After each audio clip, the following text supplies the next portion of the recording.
So how are Trump's tariffs going to affect Canadian real estate? In this video, I'm going to be explaining these tariffs in the most easily digestible way that I can, the way that I understand it. So first, I'm going to explain what a trade deficit is, as Canada currently has a trade deficit with the US. So I'm a realtor in this scenario. You're a mortgage broker. We make an agreement that for every referral I give you, you have to give me one back. A year passes, I've given you 10 referrals and you've given me 0. So you have a deficit with me of 10 referrals. You owe me 10 referrals at some point. So I'm growing your personal economy, but you've done nothing to grow mine. And that's basically where Canada and the US currently sit. So Canada has received, as you can see here, $50 billion worth of business above and beyond what we've given to the US in 2024. And just to show you guys, we aren't alone in this. Because China and the United States can together solve all of the problems of the world, if you think about it. Right? So China's received an additional $125 billion worth of trade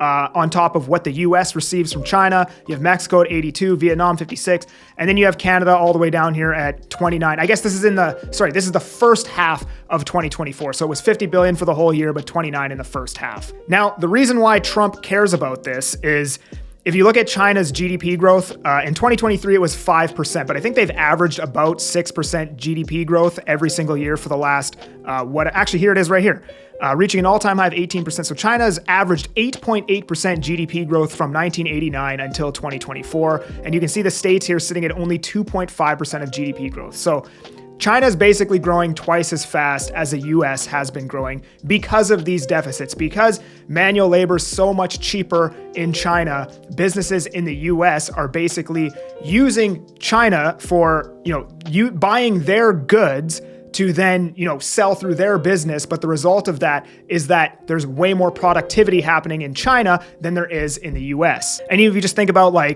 dropshipping has become a huge thing in the last 8 years, right? Nobody's dropshipping products made in Canada or the US. They're outsourcing all those products from China. This has basically resulted in China becoming a massive economic powerhouse over the last couple decades here. And then it's the same thing between Canada and the US. Obviously, it makes a lot of economical sense for businesses to buy certain goods from Canada as opposed to buying it from, their own country or from a business in their own country. So what Trump is likely going to try to do during his presidency is go back to, and there's a big list of countries that fall into these deficits. He's going to go back and try to renegotiate the trade agreement that he has with these countries and say, hey, we're giving you guys all this business and it's not being reciprocated on the same level. As a result, we are stimulating your guys' economy more than our own. And in any negotiation, you need some type of anchor, you need some type of leverage, right? Like if I'm gonna go write an offer on a $700,000 condo on Vancouver, I can't just be like 200 grand because that's what I feel like paying. I need some type of rationale to do that. Well, it wouldn't be very rational for, say, Trump to be like, hey, you guys need to reciprocate more business to us or I'm gonna invade your country using my army. But what is rational is, hey, you guys haven't reciprocated the same level of business to us, so we're gonna slap tariffs now on your imports to deter our businesses from buying from you guys, so that business can either go to the countries that are reciprocating enough business, or it can stay in-house in the US. So basically, to start off the negotiation with those countries, that's essentially what he's doing. He's basically using the 25% tariffs as an anchor or leverage within the negotiation between the US and Canada. So we may not see any tariffs whatsoever if they renegotiate that deal and Canada does whatever, Trump wants us to do. Or perhaps, there are tariffs, but they're a lot lower than 25%. So how does this affect Canadian real estate? Well, I think that's very difficult to actually predict at this point.